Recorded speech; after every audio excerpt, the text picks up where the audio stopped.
أعوذ بالله من الشيطان الرجيم.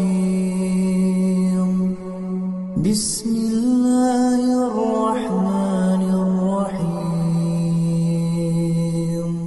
وما جعلنا أصحاب النار إلا ملائكة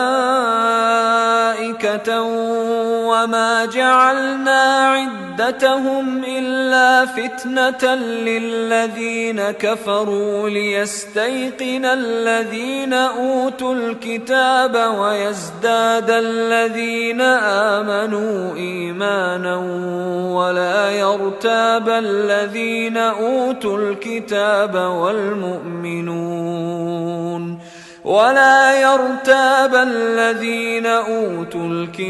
والمؤمنون وليقول الذين في قلوبهم مرض والكافرون ماذا أراد الله بهذا مثلا كذلك يضل الله من يشاء ويهدي من يشاء وما يعلم جنود ربك إلا هو وما هي إلا ذكرى للبشر